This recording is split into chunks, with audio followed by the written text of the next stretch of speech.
అంతర్జాతీయంగా యోగా దినోత్సవాలను ఐక్యరాజ్య సమితి వేదికగా భారత్ 8 ఏళ్లుగా నిర్వహిస్తూ వస్తోంది. అన్ని దినోత్సవాల్లాగానే ఇది 3 నాళ్ల ముచ్చటగానే మారుతుందని అంతా భావించారు. కానీ ఏటా యోగాపై విస్తృతంగా ప్రజల్లో అవగాహన పెరగడంతో యోగా దినోత్సవానికి క్రేజ్ పెరుగుతూ వస్తోంది. ఫలితంగా ఏటా జూన్ 21న అంతర్జాతీయ పండుగ వలె యోగా డే మారింది. ప్రపంచవ్యాప్తంగా నేడు యోగా డేను అనుసరిస్తుండటం భారత్కు దక్కిన గౌరవానికి సూచికగా చెప్పవచ్చు.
ప్రాచీన భారతదేశంలో యోగా అనేది ఐక్యత, మానసిక స్థిరత్వం పెంపొందించడానికి, ప్రజలను ఒకచోట చేర్చడానికి ఒక వ్యాయామంగా అన్ని వర్గాల ప్రజలను ఆకట్టుకుంటోంది. ఆరోగ్యకర ప్రపంచాన్ని తయారు చేయడానికి యోగాను విశ్వవ్యాప్తం అయ్యేందుకు ఇదొక మార్గంగా ప్రభుత్వాలు భావిస్తున్నాయి. మనసు నియంత్రణ, క్రమశిక్షణ, పట్టుదల విలువలను యోగాతో బలోపేతం చేయవచ్చనే ఆలోచన పెరగడంతో యోగాపై ప్రజల్లో మరింత ఆసక్తి పెరిగింది.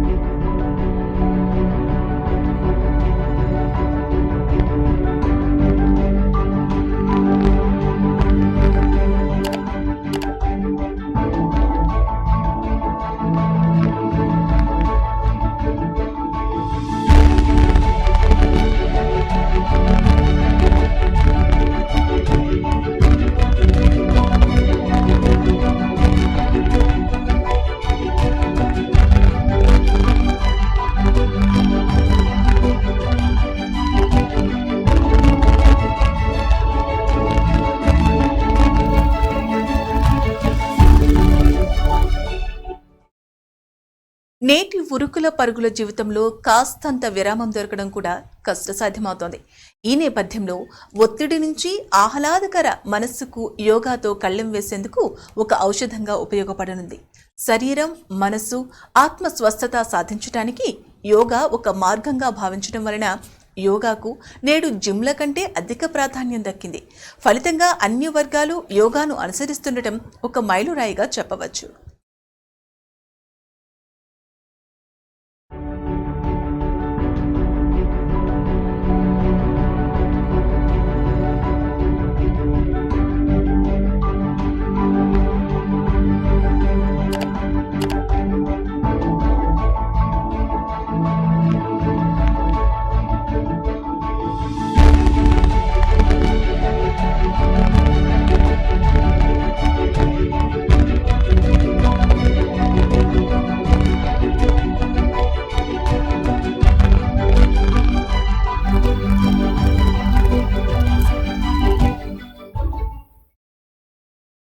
ఇక యోగా ఆవిర్భావం మన దేశంలో 5000 సంవత్సరాల కిందటే ఉందని ప్రజల విశ్వాసం.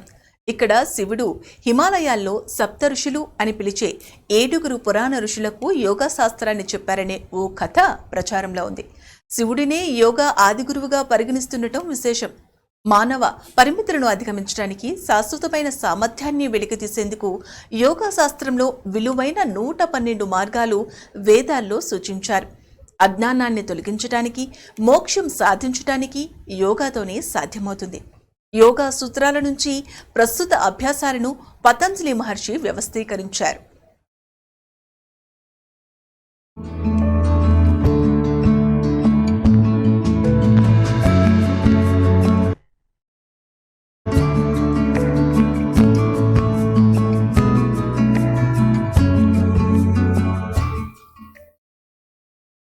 యోగా డేను ఏటా జూన్ 21న ప్రపంచవ్యాప్తంగా అన్ని వర్గాల ప్రజలు హక్కున చేర్చుకొని అనుసరిస్తున్నారు.